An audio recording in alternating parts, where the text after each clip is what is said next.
Hi everyone, welcome to episode 4 of Cheltenham Chat, and it's just whizzing by. The weeks are going in very fast at the moment. Quite a few more horses enhanced their Cheltenham claims this week, and a few have fallen at the first hurdle.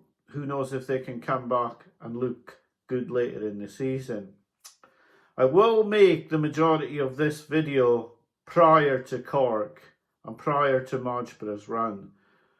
So when I talk well of Etait Temps, it could be that Majborough matches or betters that effort later in the day, and I won't know about that while I've made the early part of the video. I'll get straight on with it because I know these episodes are a bit longer than I'd like at the moment. I can only give you my view, and it may seem contradictory in some parts to say that some horses are beating very little, and yet the next horse I'll talk about hasn't beaten very much either, yet I'm more interested in it for Cheltenham. That is the difficulty in it being just me and my view, where I'll take a certain view on one horse beating only a couple of rivals. I'll take a different view on a horse who's only beaten a couple more rivals. I can only give you my view, and it's only on visuals in the main, sometimes on times as well, but mainly on the visuals. And I will just give you my view on each horse and how I feel it's run. It will be different to yours in quite a few cases, especially this week, where I probably do have a few views that people won't agree with. And I'll just get on with the horses now, and you can just assess them as you see them. The prices in the main for the Cheltenham Festival at the moment are absolutely disgraceful in some cases, and nothing could be even further away from the wrong price, in my opinion, than my daddy Paddy. I have no idea how bookies can see fit to cut this horse to 5-1 from 8-1 on the back of beating two rivals who were not very good, and I would say there is absolutely no chance of either of these rivals turning up in the Supreme itself. Of course he's done it easily, but he's beaten two rivals. A 2 or a 3 point cut for this is just, I cannot. And people say, oh, would you lay fives? I think if I was a bookmaker with a lot of money in my satchel, yes, I would lay fives at the moment, knowing that Willie Mullins is highly likely to have a very good horse. I've already put up a horse during the week for this race. He could be very good, but 5-1 favourite for beating the horses he's beaten this season are no. He has to go up in grade substantially to prove that he's a 5-1 shot for me. Bookies are getting away with these prices. How? I simply cannot understand. I cannot understand how my daddy Paddy is 5-1 and Le Devon Enfant is 25-1. Even that horse that I'm going to talk about later, Saint Baco. No, I simply, no, I do not get it, and I cannot understand the prices and the price discrepancy. I know it will sound, and I said it would sound contradictory now to say that I was hugely impressed with No Drama This End. So I'll explain my position on No Drama This End. When he made his bumper debut, there was a horse in the race trained by Don Skelton who was so well talked about and had such a huge reputation that No Drama This End was not the favourite. No Drama This End thrashed him, and I mean thrashed him, and didn't just beat him in a canter.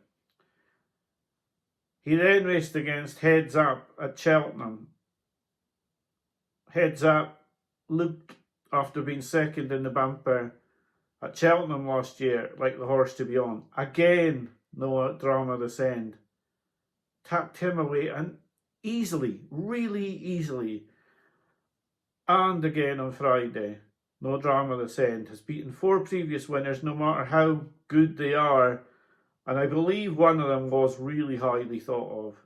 No Drama this end has won really easily. He's been cut to 6-1. I do, in a little bit, think this is not a bad price, but I temper that with the fact that can he beat the Irish horses? And I'm not convinced yet. The problem is, I think he's got everything in England covered. So if he's going to be a Turner's horse, he's only going to get beaten by an Irish horse, because there is nothing in the UK, I don't think, that's going to beat this horse over 2 miles 5. I thought he was very, very good. And I do understand people will say, why are you saying that you don't like My Daddy Paddy, but you do like No Drama this end? Well, it's just plainly my opinion. And I've tried not to be too pushy with No Drama this end so far, but he continually keeps proving me wrong. And he's doing it in spades. And I think what I need to see from My Daddy Paddy is him to beat horses who are really well thought of in a better race. These are 2 easy races that My Daddy Paddy's won, whereas I think No Drama this end has had rivals who are really highly thought of, and he's beaten them really easily. I think on Saturday, I think the juggernaut just started to get underway. I think the Mullins horses, for me, started to really run on Saturday. I know Skelton's got a big lead in the British Trainers title, but I don't know if maybe he's just gone a little bit too early with some of these horses. I saw a stat somewhere that even though Don Skelton's so far ahead in the Trainers title, that he's won 4 graded races this season, and actually Paul Nicholls has won 5. So, you know, although he's made a fantastic start to the season, and he's got a long way ahead in the Trainers title, and I think people have to be very aware of certain facts. Everyone's talking about Willie winning the Grand National a few times and winning the title. But let's be honest here. Willie didn't win the Champion Hurdle last season. Willie didn't win the Champion Chase last season. Willie didn't win the Stairs Hurdle last season, and he didn't win the Gold Cap. And he does at the moment look like he's got a very good chance of winning the Champion Chase this season. He will have horses for the Gold Cap. So it's likely that he'll win bigger races at the Cheltenham Festival this year than he won last season, financially wise. I think he's just starting. And that was very evident in the races at Navan over the weekend. Well, he had 3 winners there, and I think, yeah, the train's just coming out of the station where Willie's concerned, and I would expect him to start just nipping away at this lead, and then of course he will take a lot of the lead away at Cheltenham as well. Just saying that because I feel that Mullins at 3-1 might be a bet at the moment for the Trainers title. Mullins did have a setback in the first race I'm going to talk about, where Copacabana was beaten, and Road Exile was expected to win first time out. Showed all of that form this time. I don't know where these horses will be in the pecking order. It's only really next time out that you'll see how these Irish horses are going to progress. But Road Exile was very good in beating Copacabana, and I think the way Copacabana was ridden, he was expected to do better on this first time out. Port Authority was a really big failure for Gordon Elliott. You would hope this was not his run. He was well beaten by a Mullins horse, Dr. Seinfeld.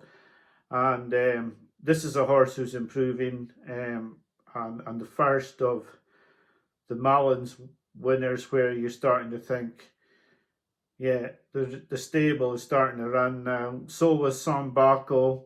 He was very good as well. He's entered in the future champions, I think, and was backed for that race. So I do believe this is them starting to come now. This is the Mullins horses starting to really push, and yeah, I would just think that they're going to start steamrolling a lot of the maiden hurdles and a lot of the beginners' chases.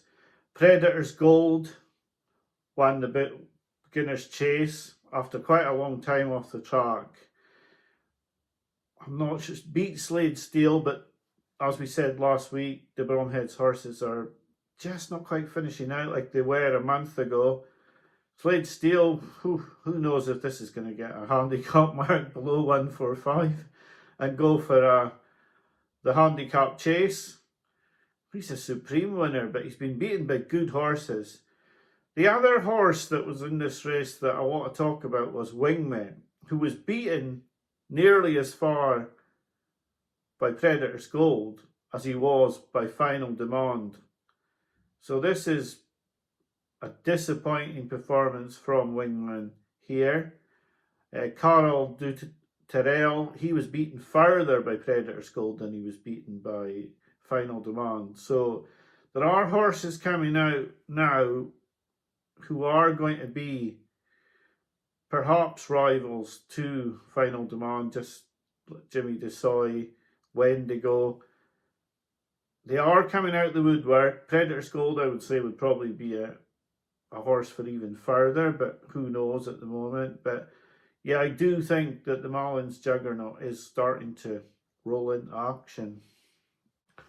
At Sandown, I know Gary and Josh Moore have their horses race fit for this meeting, but I was expecting a bit of a show from Sober Glory, but Hurricane Park was, well, you have to see it again. You have to see how he fares in a better class of race, but he was, well, he looked a bit special. He was very, very good.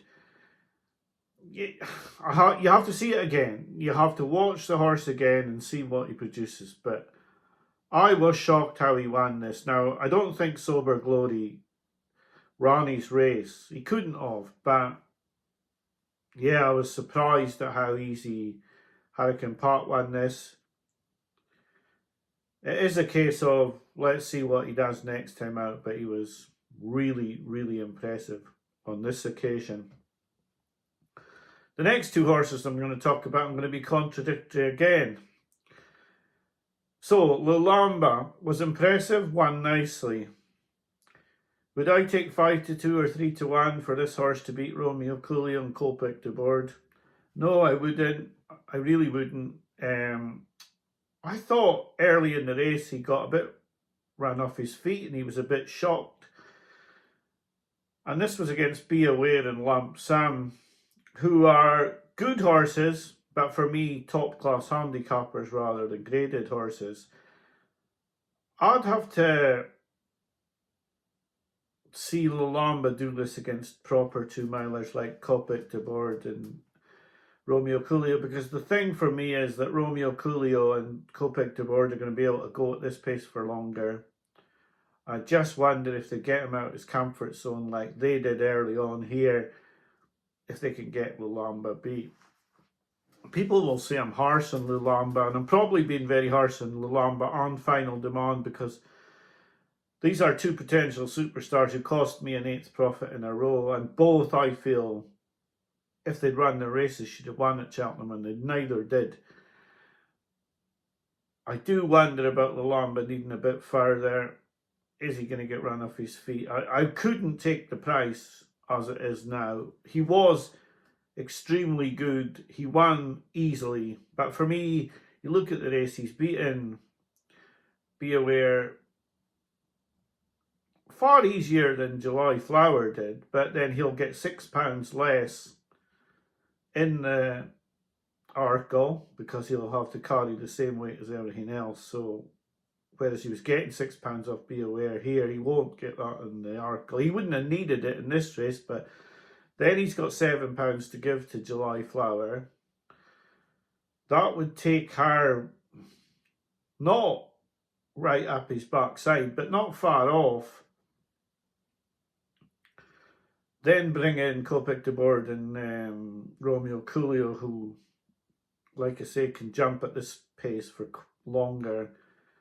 I just wouldn't want to take the price. That's just my opinion. And of course, I'm now going to get caught in the trap of being very contradictory and say that Etait Temps was fantastic. And he clocked a slower time. I know there had been rain in the middle, but yeah, it does seem contradictory, but I thought Etait Temps was fantastic. John Bon improved past L'Eau de Sud, which was no surprise to me, and I hope no one that watches this was surprised either.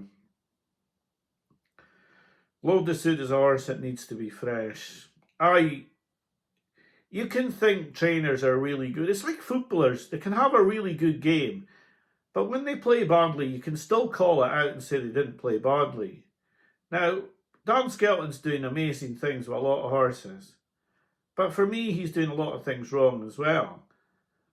What on earth was he doing putting L'Eau de Sud in this race? I said 3 weeks ago, this horse he ran in the Slough. Now, he either runs in that or he runs in the Tingle Creek. You don't run him in both because he runs best fresh, and they'll say, oh, the horse came out of it really well. Well, he won the Arkle trial last year, and then he struggled really to beat Touch Me Not at Sandown. They got away with it, but it was because he was against an inferior rival. And this time he's gone from absolutely thrashing John Bon, who maybe not have been fit last time out where he was hard fit, to being behind John Bon by quite a bit. Because L'Eau de Sud, no matter how much they think the horse is fine after a race, needs big gaps. And I'm not the trainer. He should know that because he is the trainer. I don't even know what they ran here for.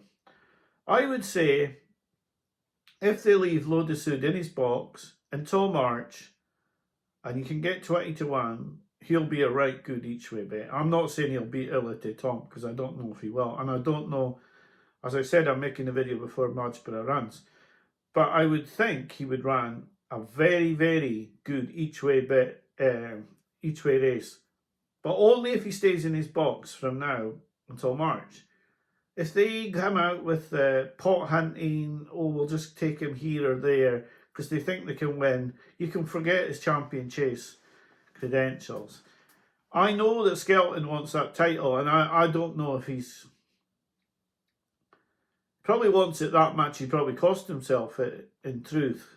I think this horse could run a big race in the champion chase, L'Eau de Sud, but only if he stays in his box. If he takes him out again before the champion chase, you can forget it. He has to be fresh. His 2 or 3 real top championship performances have been after long breaks. He will have to get the ground conditions he needs as well. But I think left-handed, soft ground, long break, L'Eau de Sud could run a big race in the champion chase. But he needs to be fresh. And yeah. But Etait Temps, he is 5 to 2, best price 7 to 2. I did see William Hill special, win only, 9 to 2. Big price for me, I think. This is a horse he only seems to get beaten at Cheltenham. I know he got beat by Gaelic Warrior right-handed a couple of seasons ago, but he runs big races very, very often away from Cheltenham, but he's been beaten at Cheltenham twice. But I think he's improving. Sounded like Townend got a little bit of a shock at how good he ran yesterday. He has got a big chance in the champion chase. The only 2 that may be ahead of him, we'll see how Majborough goes today, and the possibility of Sergino. But Sergino, if he runs over hurdles at Christmas, could be going into a champion chase off 1 chase start, which is some ask. Marine Nationale, if he gets his ground, I don't know. I would back Etait Temps to beat Marine Nationale. And I think that 9 to 2, well, it won't be available unless Majborough absolutely bolts in today. if he runs really well and wins easily, then yeah, you'll get the possibility of that special bet at 92. If he does not win easily, that 92 will be long, long gone. So Sandown was informative. I know I've contradicted myself by saying I wasn't that impressed by Lualamba, and I was by Etait, but that's how I feel, and I can only say how I feel. I know it sounds silly to say that the horse who was quicker was not as impressive as the one who was slower, but that's just how I saw it. That I tend to go with my eye, and I was impressed by Etait, and not really in the context of what he's got a race against by Lamba. Hurricane Park, I have to see again, thought he was amazing, but then I have to see it again from him. At Cork, Conti beat Cargese fairly easily as well. First run for Cargese, second run for Conti. It could be that I'm underestimating Conti, now best price 10-1 for the Mare's Chase. I'm just not sure she's going to be quite that level. Spindleberry looks like it's going to be my pick in this Mare's Chase this season. I've been especially impressed with her, and I was impressed with her again at Clonmel. But Conti is building up a lot of wins. I think Kenny Alexander's probably sick of the sight of it already, because Jade de Grugy now and Cargese both beaten by Conti, and they're two big rivals and two big scalps to have taken in their first two chase starts. So perhaps I am underestimating her at the moment. This was a grade 2, and she's won very clearly in the end. There was no fluke about her victory. She's jumped well again. And she is going to take high rank at the moment, and maybe 10-1 is more value than I think. But I have been impressed with Spindleberry. But that mare's only been going right-handed, which, you know, she's going to have to prove she's as good going left-handed. And her owner has indicated that he'd like to go for the big one, the gold cap, as well. So, you know, we'll just have to wait and see. But I'm sure Willie will want to win all the races at Cheltenham, and he usually gets his way. But yeah, today, Conti very impressive in winning this grade 2, and Cargese probably didn't jump that badly. Unlike Jade de Grugy, who I didn't think jumped well. I didn't think Cargese ran badly, but she was beaten first time out last season in a race that a lot of people thought she would win, so maybe she will come on a lot. But yeah, for me, I'm not convinced about her as a chaser, and she looks an out-and-out 2-miler as well, which will restrict where she could go chasing. So yeah, the jury out on her at the moment. I made quite a bit of the video earlier this morning and talked about the Willie Mullins juggernaut, and it's maybe stopped just outside the station again. Yeah, he'll be disappointed today to see Cargese and Majborough beaten.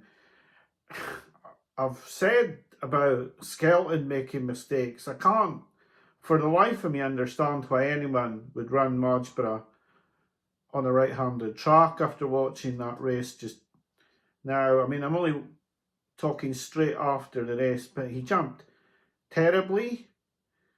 He jumped out to his right continually, and he's thrown the race away. And Found a 50 has to get credit, but I mean, in truth, as much credit as you want to give Found a 50, you have to just say that Majborough's just chucked this race away. You add up all the errors and the continual jumping right, and he should have won this race quite easily. I don't know where that leaves him in terms of a champion chase. I still think he'll have a great chance.